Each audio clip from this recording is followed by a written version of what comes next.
right. So you ever just like find yourself complaining about a pothole on your street? Yeah. Or like wishing your city would just plant a few more trees? You know what I mean? Yeah, Like who hasn't? exactly. Well, today we are going hyper local Okay. to explore where like those complaints and wishes could actually like turn into action. I like it. Okay. Yeah. Your local city council meeting. Go. Okay. We're diving into the July 22nd, 2024 Flint City Council meeting agenda, Wow. sent in by a listener who wants to be a more informed citizen. Love it. Love that. And it is a long one, so Buckle up. yeah, get ready for public hearings, budget battles, and maybe even a few surprises along the way. Okay. Because believe it or not, sometimes local politics have all the drama of a reality TV show, just with slightly fewer sequins. Right. So, Let's sparkle. yeah, way less sparkle. Yeah. Way less sparkle.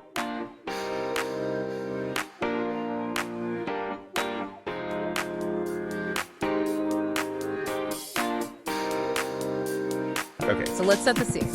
It's July 22nd, 5:30 p.m., Okay. and the council chambers in Flint City Hall are buzzing with, well, probably not excitement, but Yeah. definitely anticipation, like Yeah. the first act of a play. Okay. I like it. And we're about to meet the main players. Love it. Okay, so we've got Council President Ladle Lewis from Ward 2 Okay. and Vice President Candace Mushat representing Ward 7. Got it. And rounding out the cast, we've got Leon L. Alleman from Ward 1, Quincy Murphy from Ward 3, Mm-hmm. Judy Priestley representing Ward 4, Jerry Winfrey Carter of Ward 5, Tanya Burns of Ward 6, Okay. Dennis Pfeiffer holding it down for Ward 8, Mm-hmm. and Jonathan Jarrett from Ward 9. Love it. Full roster. Plus, City Clerk Davina Donahue making sure everyone follows the rules. Of course. Of course. And these rules are no joke. Oh, Right. Yeah. There's a line in the agenda about disorderly conduct. Oh, boy. One warning, then it's straight to jail. Wow. They don't mess around in Flint. Straight to the point. No, they do not. Wow. So they do have to maintain order, though, especially when you've got limited time for public comment. Right? Just 3 minutes per person to, like, get your point across. 3 minutes? That's like the city council equivalent of a lightning round on a game show. It is. It really highlights how accessible local government is, though. Okay. You're not sending an email into the void. Right. You're speaking directly to the people elected to represent your neighborhood. That's a really good point. Yeah. So if you're passionate about a pathole or have strong opinions about a new park, this is your chance to make your voice heard. Totally. So first up, we've got public hearings, which sound a lot like what they are. A chance for the public to weigh in on important matters before any decisions are made. Love it. And the first one on the agenda, a proposed vacation of Dewey Street. Vacation. Now, before you picture everyone packing their suitcases, vacation in this context means something completely different. Okay, so, Yeah. all right, intrigue me. What does it actually mean? Okay, so it means they're considering permanently closing off a section of Dewey Street, What? which could have like a domino effect on traffic property values, even the overall feel of the neighborhood. Wow, that's a pretty big deal. Imagine if they closed off your street. Right. Suddenly that, like, shortcut to the store is gone. Right. Or maybe you're dealing with way more traffic noise because everyone's taking a different route, Yeah, right? right. And that's precisely why these public hearings are so crucial. Yeah. They give residents a voice before the council votes on something that could, like, directly impact their lives. So we've got this Dewey Street closure, which sounds like it could be a real, like, point of contention for folks in that neighborhood. But what other public hearings were on the agenda? So they were also holding hearings on a couple of proposed ordinance amendments. Okay. Now, I know ordinance amendments might not sound as exciting as a street closure, Right. but these are the rules that shape how a city actually functions. Right. It's the difference between talking about fixing a problem and actually, like, putting laws in place to make it happen. Exactly. And these amendments could touch on anything from zoning laws that determine what can be built where to noise ordinances that affect late-night parties. We don't have the specifics from this agenda, but it goes to show just how much influence local government has on your day-to-day life. Yeah, it's easy to forget that these meetings aren't just about these, like, abstract ideas. They're about things that directly impact people's lives. Absolutely. And speaking of making your voice heard, after the public hearings wrapped up, there was a dedicated public comment period. Okay, so our listener who's thinking about speaking at a future meeting wanted to know more about this. What's the setup like? Well, imagine yourself standing at a podium, a timer ticking down relentlessly. You've got 3 minutes. That's it, to make your case to the council on any issue you feel passionate about. Wow, that's even less time than you get to record a voice memo on your phone. Right. It definitely encourages people to come prepared and get straight to the point, no rambling allowed. So what happens after the public has had their say? Does the council just start making decisions? That's where things get really interesting. This is where those resolutions and ordinances we mentioned earlier come into play. Okay, break it down for us. What's the difference again? Yeah, think of it like this. A resolution is like making a decision, while an ordinance is like creating a rule. A resolution might be something like approving a contract or accepting a grant, a specific action they're agreeing to take. So it's like saying we, the city council, officially decide to do this thing. Exactly. An ordinance, on the other hand, is how they create or change actual laws within the city, like those zoning rules or noise regulations we talked about. Got it. Resolutions for actions, ordinances for laws. But looking at this agenda, it's massive. There are a ton of both. How do they even begin to tackle all of this? Well, they have to prioritize, and one of the biggest items on their plate that day was figuring out how to spend their allocation of ARPA funds. ARPA funds, that's the American Rescue Plan Act, right? It was that huge economic stimulus package passed by Congress back in 2021. You got it. And a big chunk of that money went directly to cities and states. So we're talking serious cash here. What's Flint's plan for putting that money to good use? Well, for cities like Flint, still grappling with the aftermath of the water crisis and the economic challenges that follow these ARPA funds, are a lifeline. They represent a chance to invest in crucial areas that have long been neglected. So it's not just about patching up potholes, it's about tackling systemic issues. Exactly. And based on this agenda, it looks like they were focusing on some critical areas, including mental health support, which is often underfunded, especially in communities that have faced significant hardship. It makes sense. Trauma from something like the water crisis doesn't just disappear.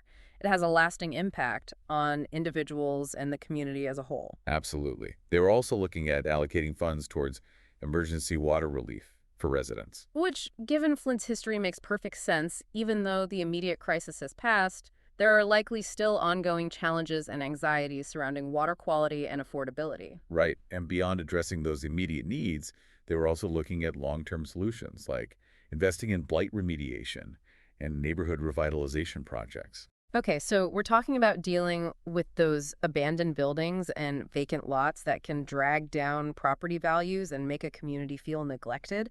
It's one thing to demolish a derelict building, but it's another to figure out what comes next. How does the city plan to tackle that?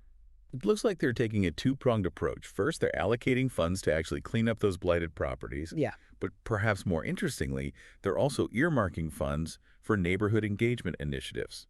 I love that it's about empowering residents to have a say in how their own neighborhoods are rebuilt and revitalized. Exactly. It's about giving communities a voice in shaping their own future. Okay, so we've got mental health support, emergency water relief, blight remediation, and neighborhood engagement, all funded by those ARPA dollars. It's a lot to unpack. What else stood out to you from this meeting agenda? So we've covered a lot of ground with these ARPA funds, everything from mental health to blight. Yeah. It seems like these funds give cities like Flint a chance to address some pretty big systemic issues. But I'm guessing not everything on a city council agenda is about spending millions of dollars, right? You're right. It's not all about big picture spending. Okay. Sometimes it's about the nuts and bolts of city management, Right. like making sure that the fire department has working vehicles. Well, speaking of vehicles, something else caught my eye on the agenda. Okay. A resolution about Deere credit. Okay. Now, I know Deere makes tractors, but what do tractors have to do with city council? It does sound a little strange, but it turns out even city councils need heavy machinery sometimes. Okay. In this case, it looks like they were considering leasing a backhoe for the Water Pollution Control Department and a front-end loader for street maintenance. Okay, that makes sense, but why is this on the agenda? Good question. Couldn't they just buy the equipment? That's a great question, and it highlights a challenge that a lot of cities face keeping up with infrastructure needs. A brand new backhoe or front-end loader can cost a small fortune. Oh, yeah. And city budgets are often stretched pretty thin. Right. Leasing might be a more manageable option, allowing them to spread out the cost over time. So this seemingly mundane resolution about tractors actually speaks to a much larger issue. Cities trying to balance their budgets while still providing essential services to residents. Exactly. And it's something that directly impacts residents. Right. If a city can't afford to maintain its infrastructure, It can lead to all sorts of problems, from potholes and broken streetlights to more serious issues like water main breaks or sewer backups. It's a good reminder that even those seemingly minor items on a city council agenda can have like a ripple effect throughout a community. Absolutely. Yeah. And sometimes those seemingly minor items can spark major debates. Remember that line in the agenda about disorderly conduct? How could I forget one wrong word and it's off to the slammer? It wasn't quite that dramatic, Okay. but they were looking at amending the disorderly conduct section of the city code, which suggests they've had some lively meetings in the past. So they're basically like tweaking the rules of engagement for future city council meetings. Exactly. I wonder if it was prompted by a specific incident or maybe they're just trying to get ahead of things. Right. Either way, it highlights the importance of finding that balance between like passionate debate and maintaining order.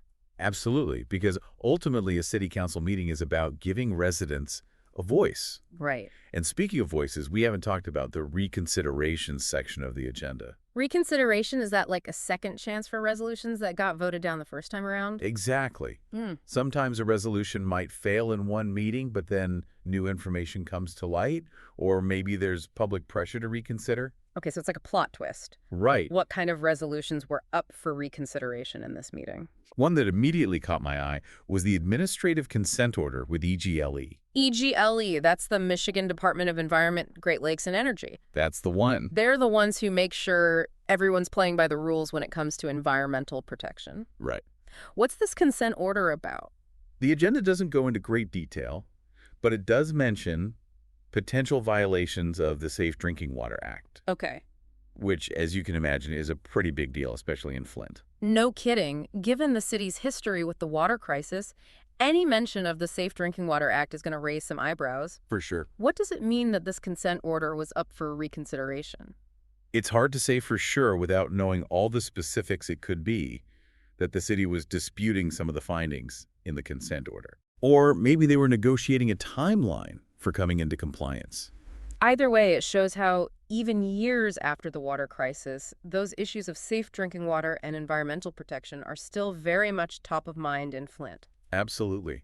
And it underscores the importance of transparency and accountability in local government. Yeah. Residents have a right to know what's happening with something as crucial as their drinking water. Well said. We've covered a lot of ground today, from multi-million-dollar spending decisions to the intricacies of disorderly conduct rules We really have. and the lingering impact of the water crisis. It's been quite a journey through this Flint City Council meeting agenda. It really has. And I think it highlights something really important about local government. What's that? It might not always be glamorous, but it's where so many of the decisions that directly affect our daily lives are made. It's easy to get caught up in national politics, but what happens at the local level often has a much more immediate impact on our neighborhoods, our schools, our water, even our tractors. Exactly. So the next time you see a pothole or have an idea for a new park, remember this. Okay. You have a voice, and your local city council meeting is one place where that voice can be heard. Couldn't agree more. A huge thank you to our listener for sending in this agenda and sparking such a fascinating conversation. Yes, thank you. And listeners, if you have a piece of local government intrigue you'd like us to unpack, don't hesitate to send it our way. Yes, please. Until next time, stay curious.